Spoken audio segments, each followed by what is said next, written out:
Good morning, y'all. Today I'm joined by country music singer-songwriter Mr. Trey Calloway. Welcome to y'all 106.7. Hello, Taylor. Thank you for having me. I love your outfit. Thank you very much. Very cowboy. Thank you very much. Little hot for the beginning of August. I mean, yesterday was 105 in Nashville. Can we joke about the taping that we just did? We can joke about it. Tell them, yeah. I just did a thing for a Christmas special that's going to be airing in December, and we sang a Christmas song. Yeah. So I tried to be a little festive. That's why I wore the You're in the Christmas spirit. You know, we're ready to go. But I want to talk about you and your new music because you have a new song out that we love very much. I miss country music. And you know, here at y'all 106.7, we play 80s, 90s, early 2000s. We call it the best country, the good stuff. And that is essentially what your song is about, right? Yes, ma'am. I Miss Country Music is just a throwback song that says, hey, we need to bring back that steel and fiddle sound. And, you know, there's a bubbling undersurface in Nashville going on right now. So a lot of guys that feel the same way I do. And I think that era is coming back. Like we've seen a resurgence of that 90s country era. You know, I think it's like the storytelling lyrics and all of that. So tell me about, you know, what inspired you to write that song to begin with? Because you mentioned a little bit of Waylon in the song. And oh, yeah. So the song was written by myself and Dalton Elliott. And we were sitting at my house one day just kind of buddying around, trying to figure out a song to write. And, you know, he got to talking. He's like, you know, sometimes I feel like Nashville just don't get me anymore. And I just miss country music. And he said that line kind of out loud. And I was like, man, that's the song we should write today. So about an hour and a half, we had this song written. And we knew it was a really good one. So we went and cut it at Saxman Studios with Grady. And it turned out good. And now we're here today. Well, now we're here today. Yeah. And you're a Carolina boy. I am. Am. So what brought you to Nashville? When did you get here? So I'm from North Carolina originally and moved to Myrtle Beach, South Carolina, and then played in that music scene for a couple years. And always had the dream of moving to Nashville. Tried to move to Nashville in 2020, and then, of course, everybody knows what happened. So I had to go back home and play to make a living because Nashville was pretty shut down at the time. So kept playing, kept doing my thing, and then came back about 2 years ago, and we've been here about two and a half years now. So on the up and up, working hard. I've got a good team.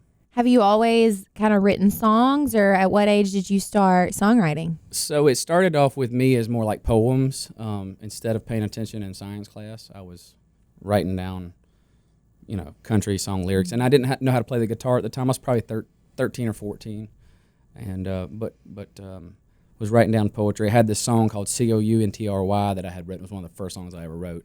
And my girlfriend at the time listened to it and was like, you know, there's already a Joe Diffie song called COUNTRY. So had to wad that one up and throw it out. But yeah, I've always written songs. For me, songwriting is a painstaking process. It takes a lot out of you. I love songwriting, but my real passion is playing live, playing music, playing shows and entertaining folks. But songwriting for me is like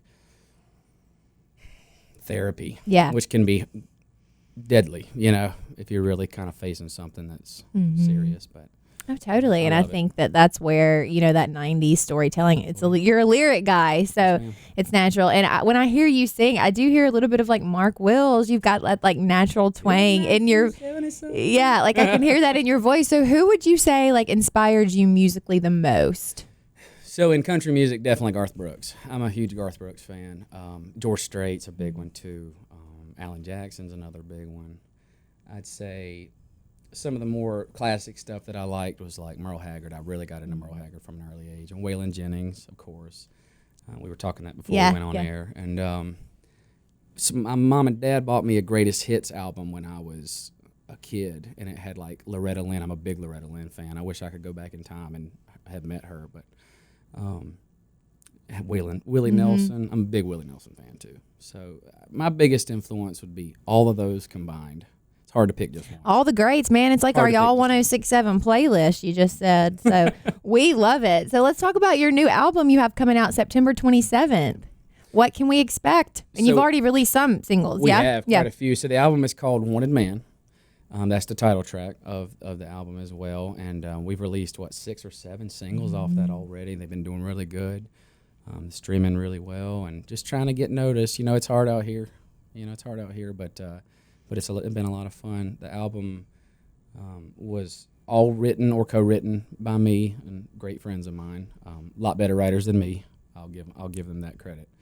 I'm not the world's best writer. I don't claim to be. But if you put me in a room with some really talented people, I'll come out. There you go. They say surround yourself with people you want to be like. You know, you learn in the room every day. Yeah. Wanted Man, I do love that song. It kind of has like a rock and roll, you kind of, you know, that feel to it. So each song is very different, but at the same time, still very authentic to you as an artist, which I think is going to take you farther than anything. Wanted Man was inspired. The song was inspired by the song This Ain't No Thinking Thing by Trace Atkins. I heard that when the chord progression. I can hear it's not that. The same key, but the chord progression is got that exactly. I listened to it on the way over here actually. That's one of my favorite. Probably my favorite Trace Atkins song. Mine is I Left Something Turned On at Home. That's my favorite Trace Atkins song of all time. So him early '90s Trace Atkins is hard to beat. Very good. I love that. Well, cool. So you're going on the road this year, too. I mean, August is going to be a very busy month for you, but you told me that you play in Nashville every Sunday at the local, right? Five shows a week I'm doing right now, so Wednesday through Sunday. And that Sunday gig you're talking about is with my buddy Little Skinny that you had on air. Shout out Skinny. A couple of days ago, Little Skinny, my buddy. We play every Sunday from 2 to 5, just me and him. We call it Hangover Sunday, so...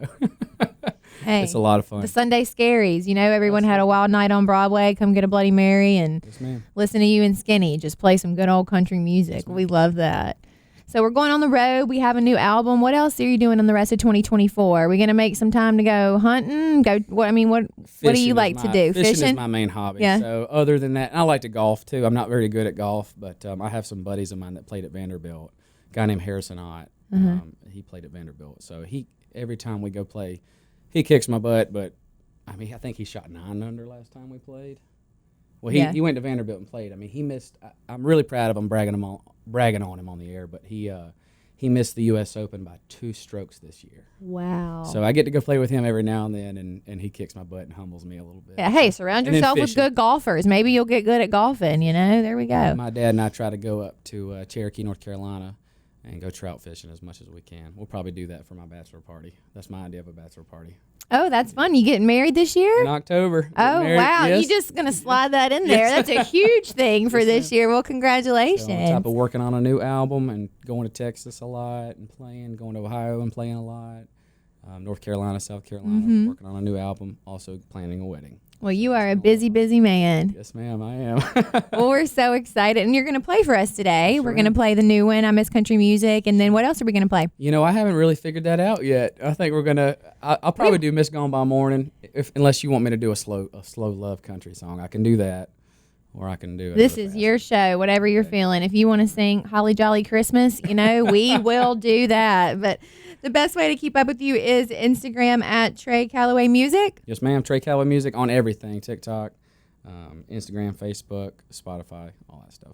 Well, thank you so much for hanging out with us. And let's hear this song. All right. Sounds like a plan.